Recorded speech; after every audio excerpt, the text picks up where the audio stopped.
Confidence, that belief in yourself, that inner knowing that you can take on the challenges of life face, the difficulties, and still keep moving forward. But confidence isn't always easy to come by. In fact, for most of us, it takes time, effort, and a whole lot of trial and error to build. It's a process, a journey.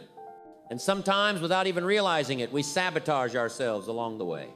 We make mistakes, subtle, quiet mistakes that slowly chip away at our confidence. And often, we don't even recognize we're doing it. You see, it's not usually the big events that erode our confidence. It's the little things, the small, almost invisible habits, the silent choices, the mental traps we fall into day after day. And these seemingly insignificant missteps, they pile up, they collect, and over time they leave us feeling unsure, insecure, and far less capable than we truly are. But here's the good news. These mistakes, they're fixable, every single one of them. If we can learn to recognize them, we can change them. We can interrupt the pattern, and we can begin to rebuild what we thought was lost. Over time, I've come to notice 8 of the most common mistakes people make that quietly destroy their confidence. These are mistakes I've seen again and again in my own life, in the lives of the people I've worked with, and in the stories of countless others. So, as we walk through each of these together, I want to invite you to keep an open mind. Ask yourself gently if you might be making one or more of these mistakes, maybe even without realizing it. And remember this, awareness is the first step toward change. Once you can see the problem clearly, you're already halfway to the solution. So let's begin. Mistake number 1, comparing yourself to others. This is probably the most common trap of them all, and it's so easy to fall into. We look around at the people in our lives, and what do? We start comparing. We measure our progress, our success, our happiness against theirs, and almost inevitably, we come up short. We say to ourselves, why am I not as far along as they are? Why don't I have what they have? But here's the thing, you're never seeing the full picture. You're only seeing the highlight reel. You're seeing their outer life and comparing it to your inner world. And that's where the damage begins. When you compare your challenges, your insecurities, your doubts to someone else's curated image of success, you're setting yourself up for disappointment. You don't know what they've been through. You don't see the battles they've fought. You don't feel the sacrifices they've made to get where they are. All you see is the outcome, and you're judging your entire journey against that single snapshot. Comparison is a confidence killer. It's a silent thief that creeps into your mind and starts whispering lies. It tells you you're not good enough, that you don't measure up, that you'll never be as capable, as worthy as them. But here's what I've come to learn. Your journey is yours. Your path is one of a kind, and it cannot be compared to anyone else's. When you fixate on what someone else has, you lose sight of what you're building. You lose connection with your own progress, your own growth, your own strengths. You forget the beauty of your own unfolding. So how do you stop? How do you break free from the trap of comparison? You turn your focus inward. You stop measuring yourself against others and instead measure yourself against who you were yesterday. Ask yourself, am I growing? Am I learning? Am I becoming more of who I want to be? If the answer is ye 7 just a little bit, then you're on the right path. And that's what matters. Your only real competition is yourself. We're all at different stages of the journey. You might be looking at someone who's been honing their craft for 10 years, and you've only just begun. It's not fair to compare their chapter 20 to your chapter 2. You've got a story of your own to write, and it's going to unfold in its own time. Be patient with yourself. So here's my challenge to you. The next time you catch yourself comparing, stop, interrupt the thought, and remind yourself of this simple truth. You are on your own journey. Their success doesn't take away from your potential. Their accomplishments don't diminish your value. Stay focused on your path, on your growth, on what you're building. That's where real confidence is born. Now, let's talk about another mistake that eats away at confidence. One that's just as common and just as harmful. Seeking approval from others. It's part of being human. We want to be liked. We want to fit in. We want to be accepted. But when your sense of self-worth depends on the opinions of others, you're walking on unstable ground. Because every time you rely on someone else's validation to feel good about yourself, you're handing them the keys to your confidence. If they approve of you, you feel great. You're on top of the world. But what happens when they don't? What happens when the praise doesn't come? When you don't get the pat on the back, or the smile, or the recognition you were hoping for, suddenly you start to shrink. You question yourself. You wonder, maybe I'm not enough. Maybe I'm not doing things right. And just like that, your confidence takes a hit. The problem with chasing approval is that it's never enough. Even when you get it, it doesn't last. You feel good for a moment, and then you're right back where you started, craving the next dose of validation. It becomes a cycle, a dependency. And slowly, you lose touch with your own sense of worth. Because if your value is based on what others think, what happens when their opinions shift? What happens when the applause fades? You're left unsure of who you are. Now, don't get me wrong. Feedback matters. Constructive criticism can be a gift. We grow from it. But there's a huge difference between seeking feedback to improve and chasing approval to feel worthy. When you're constantly trying to win the approval of others, you're not living authentically. You're not grounded in who you really are. Instead, you're bending, reshaping, conforming, trying to fit into someone else's idea of what you should be. And that's exhausting. It's a never-ending chase, and it leads nowhere. One of the most liberating things you can do for your confidence is to stop needing everyone's approval. Not everyone is going to like you. Not everyone is going to agree with you, and that's okay. In fact, it's more than okay. It's normal. You can't please everyone, and you shouldn't try to. What matters is that you're living in alignment with your values, your goals, and your truth. When you do that, you start to build a foundation of confidence that's unshakable because it's not dependent on anyone else. Early in my career, I had a lot of people telling me what I should do, how I should speak, how I should run my business. For a while, I listened. I tried to follow their advice because I thought, well, they must know better than I do. But you know what happened? I lost my voice. I started to feel disconnected from my own message because I was so focused on trying to please everyone around me. It wasn't until I stopped seeking approval and began trusting myself that things really started to change. That's when my business took off, my confidence grew, and I began to connect with people in a much deeper way, not because I was trying to get them to like me, but because I was being myself, I was being authentic. So here's the key takeaway. Stop giving others the power to determine your worth. Approval is nice, but it's not necessary. You have to approve of yourself first. You have to be the one who decides you're good enough, capable, worthy. And when you do that, something amazing happens. You start to attract the right people. The ones who see you for who you truly are, who appreciate you without you having to chase their approval.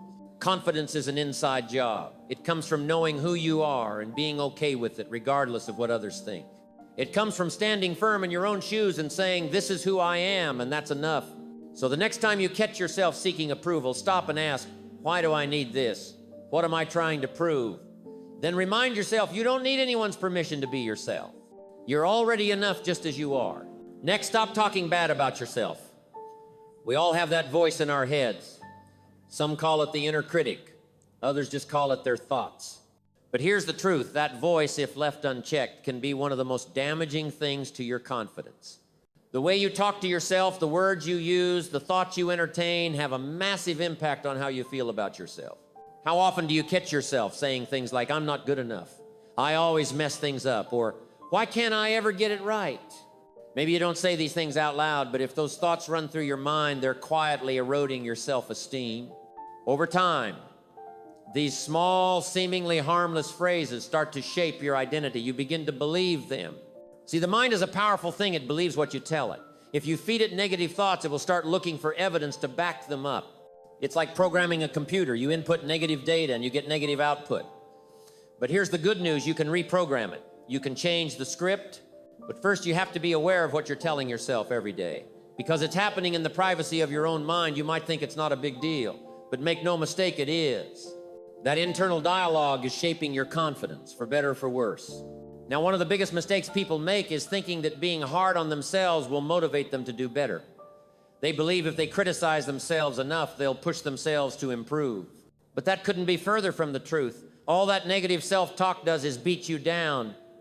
It makes you feel smaller, weaker, less capable.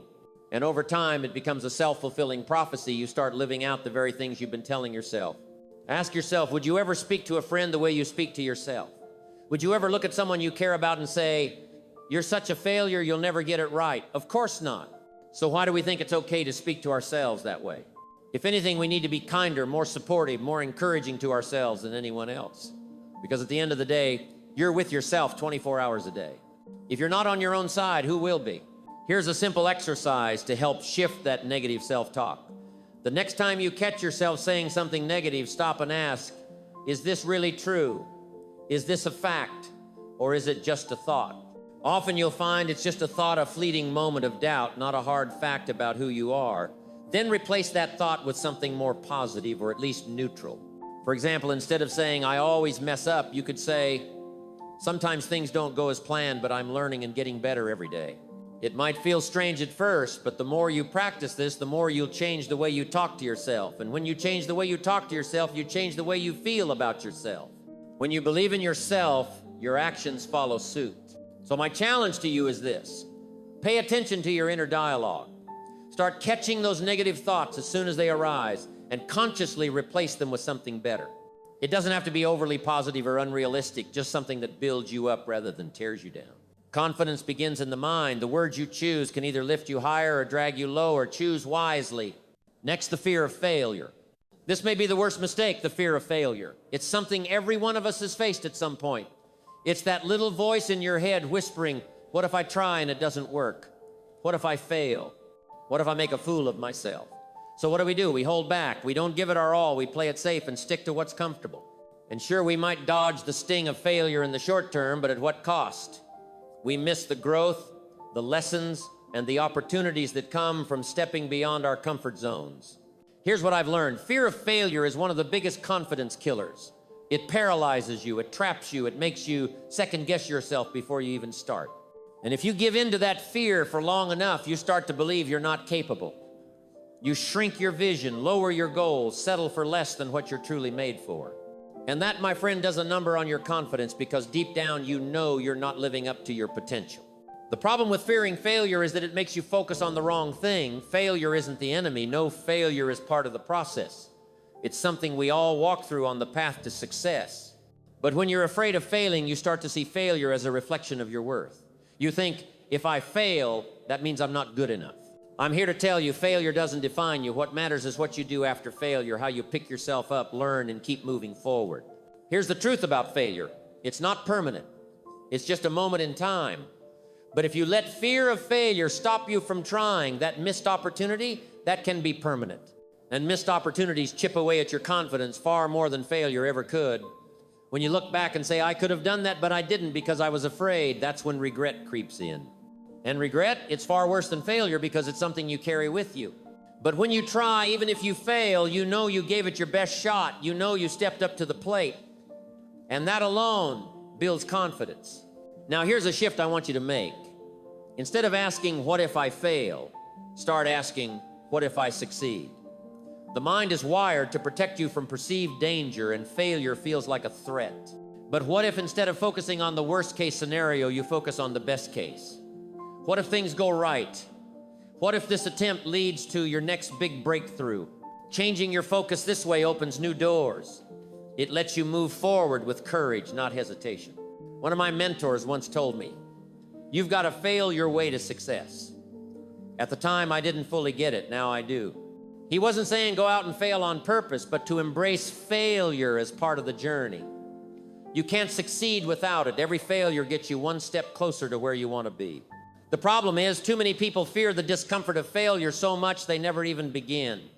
But here's the truth. The discomfort of failure is temporary. The rewards of persistence, they last a lifetime. So how do you overcome fear of failure? By taking action. That's right. Action is the antidote to fear. The more you do, the more you try, the less power fear has over you. You realize that even when things don't go as planned, it's not the end of the world. You're still standing, still learning, still growing, and that builds confidence. Confidence doesn't come from never failing. It comes from knowing that even when you fail, you have the strength to get back up and try again. Here's my challenge. The next time that fear of failure sneaks in, remember, this failure isn't the enemy. Fear is. Don't let fear stop you from going after what you want. Take action. Embrace the lessons failure teaches. And know every time you do, you're building a stronger, more resilient you. That's where true confidence comes from. Not from avoiding failure, but from knowing you can handle it when it comes. Now, you can't keep hanging out with the wrong people. This mistake sneaks up on you because it's not always obvious. But trust me, who you spend your time with can either build you up or tear you down. It's one of the biggest influences on your confidence. If you surround yourself with people who constantly criticize, doubt, or discourage you, it won't be long before you start doubting yourself. But if you're around people who uplift, encourage, and challenge you to be your best, your confidence will grow naturally. So ask yourself, who are you spending your time with? Confidence is like a garden. It needs the right environment to grow. Plant seeds in poor soil, and they won't thrive no matter how much potential they have. But plant them in rich, nourishing soil, and they'll grow strong and flourish.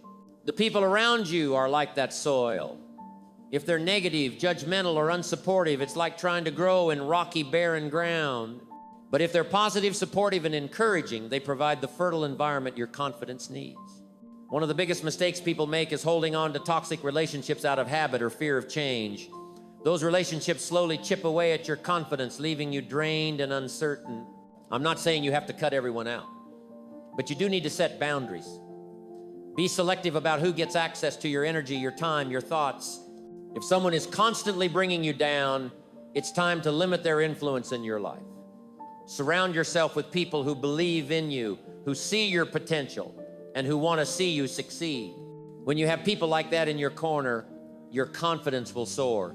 They remind you of your strengths, especially when you're struggling to see them yourself. Let me tell you about a man who changed me.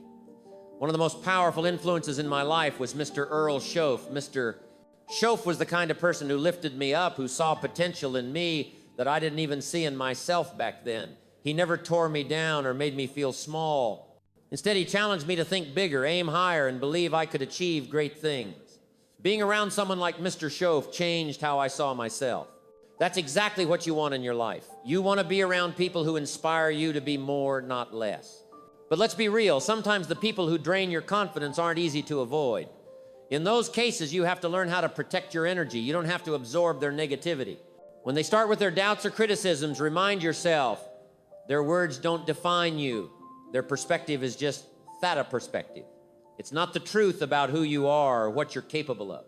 Keep your focus on your goals and surround yourself with people who reinforce that positive vision. One of the best decisions you can make for your confidence is to actively seek out mentors, friends, and peers who are where you want to be or who are on the same journey of growth. When you surround yourself with people striving for greatness, it rubs off on you. You start to see new possibilities. You begin to believe in yourself on a whole new level because you're in an environment where success is the expectation, not the exception. So here's my challenge for you. Take a close look at your circle. Are the people around you building you up or tearing you down? Are they helping your confidence grow or causing it to shrink? If they're not supporting you, it's time to make some adjustments. You deserve to be surrounded by people who believe in you, who celebrate your wins, and who encourage you to keep going even when things get tough. When you create that kind of environment, you'll be amazed at how much your confidence can grow. Next mistake, not taking care of yourself. Confidence isn't just a mental game, it's physical too. If you're neglecting your health, if you're not taking care of your body, it's going to show up in your confidence. Your physical well-being is the foundation for everything else. When you don't feel good physically, it's hard to feel good mentally and emotionally. Think about Ithau. Do you feel when you're tired, run down, or out of shape? It's hard to stand tall, look people in the eye, and project confidence when you're not feeling your best. On the flip side, when you take care of yourself, when you eat right, exercise, and get enough rest, it changes everything. You have more energy, more clarity, and more strength to face life's challenges. Confidence starts with feeling good in your own skin. Now, I'm not saying you have to have the perfect body or hit the gym 5 days a week to be confident. That's not what this is about. It's about self-respect. When you take care of your body, you're telling yourself, I'm worth it. I deserve to feel good. And that message, just like negative self-talk, affects your mind. It reinforces a positive self-image, which is key to building confidence. Here's something I've learned over the years. Your body is your vehicle through life. It's the only one you've got. If you don't maintain it, everything else suffers. I know life gets busy, and sometimes taking care of yourself can feel like just another task on a long to-do list. But I'm here to tell you it's not optional, it's essential. You can't be your best self if you're running on empty. One of the most common excuses I hear is, I just don't have time. And I get it, we're all busy. But here's the truth, you make time for what's important. If you don't make time for your health now, you'll be forced to make time for illness later. And let me tell you, illness will wreck your confidence faster than anything else. When you're not healthy, when you're constantly tired or in pain, your world shrinks. It becomes harder to think big, to take risks, and to put yourself out there when you're just trying to make it through the day. So what does taking care of yourself really look like? It's not just hitting the gym or eating salads. It's about creating balance in your life. Getting enough sleep, managing stress, staying hydrated, fueling your body with the right nutrients. It's about moving your body in a way that feels good to you. The key is to find what works for you and stick with it. What's the first step? Start small. You don't have to overhaul your entire life overnight. The important thing is to start. Every positive step you take toward taking care of yourself builds momentum. And with momentum comes confidence. Here's the bottom line. Confidence is about feeling good in your own skin. So make your health a priority, not just because it'll make you look better or live longer, but because it'll make you feel better. When you feel better, you show up in the world with more confidence, more energy, and more presence. Next, procrastination. Procrastination doesn't just waste your time, it slowly erodes your confidence. When you put things off, especially the important things, it creates this deep sense of unease inside. You know, deep down, you're not doing what you should be doing. That nagging feeling, it doesn't just stay there quietly, it grows. It can turn into self-doubt. See, procrastination isn't just laziness. More often than not, it's about fear of failing, fear of making mistakes, or sometimes even fear of success. We avoid tasks because they feel overwhelming or because we're worried we won't do them perfectly. So what happens? We push them off until the last minute or worse. Sometimes we don't do them at all. And then the guilt sets in. With that guilt comes a hit to our self-esteem. It's a vicious cycle. The more we procrastinate, the worse we feel about ourselves. And the worse we feel, the more we procrastinate. Look, I've seen highly talented, capable people hold themselves back because of procrastination. It's never about lacking skills or intelligence. It's simply that they can't break the habit of putting things off. And it is a habit that can be broken, but only if you face it head on. Here's what happens when you procrastinate. You're sending yourself a message. Whether you realize it or not, you're telling yourself that you don't trust yourself to handle the task, that you're not up to the challenge. And that message, it creeps into your confidence. The more you procrastinate, the more you start believing you can't rely on yourself to get things done. And that, my friend, is a confidence killer. Because confidence is built on trust. Trust in yourself to follow through, to take action, to handle what needs handling. One of the biggest lies we tell ourselves when procrastinating is, I'll feel more like doing it tomorrow. But guess what? Tomorrow never comes. If you don't feel like doing it today, chances are you won't feel like doing it tomorrow either. So what do? You keep putting it off. The task grows bigger and bigger in your mind until it feels overwhelming like a snowball rolling down a hill, getting bigger and more intimidating with every passing day. And by the time you finally get to it, you're stressed, rushed, and not doing your best work. That's not how you build confidence. So how do you break the cycle of procrastination? It starts with taking action, small action. You don't have to climb the whole mountain at once, just take one step. Do one small thing.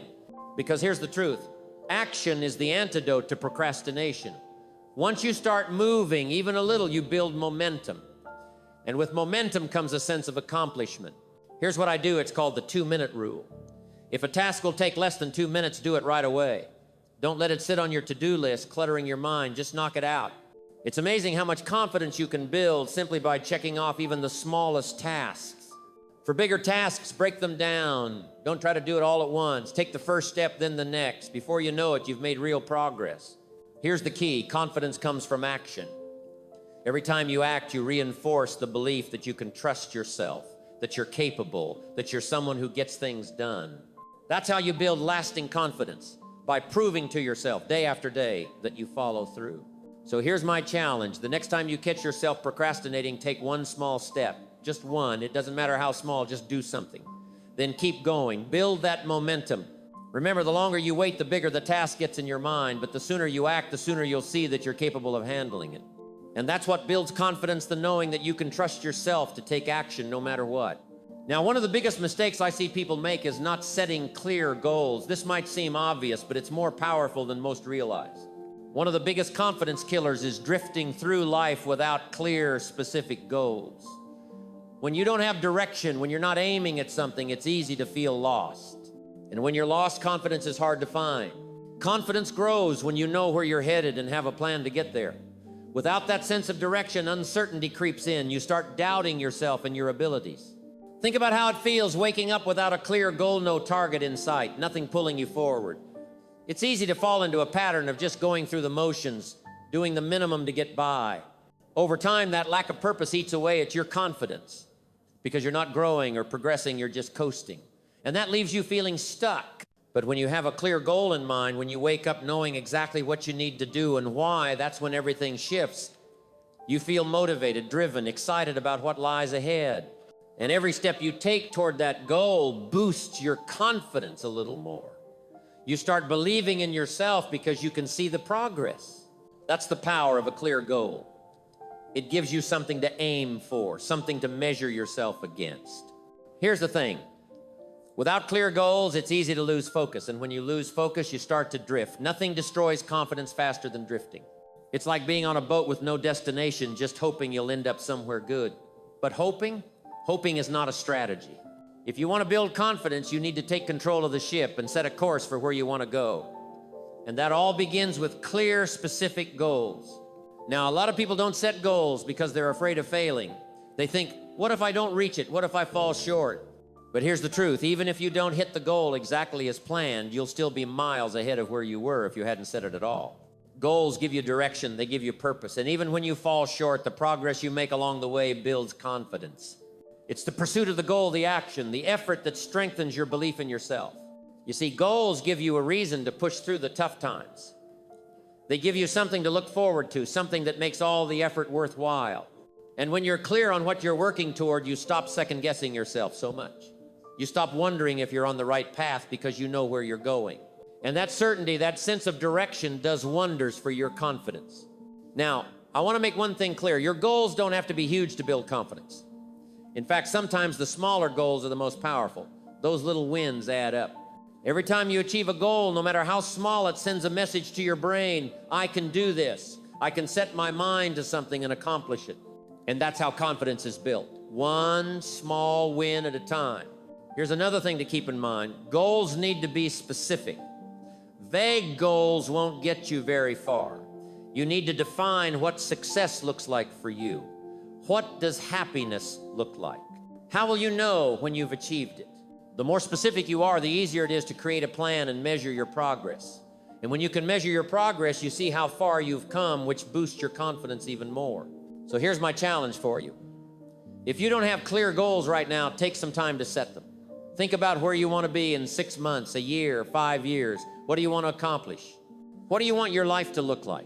Then break those big goals down into smaller, actionable steps. The clearer you are about what you want, the easier it will be to take action. And action, that's what builds confidence. Remember, confidence comes from knowing you're moving in the right direction, even if it's just one step at a time. Set your goals, make a plan, and take action. You'll be amazed at how quickly your confidence grows when you know where you're going and how you're going to get there.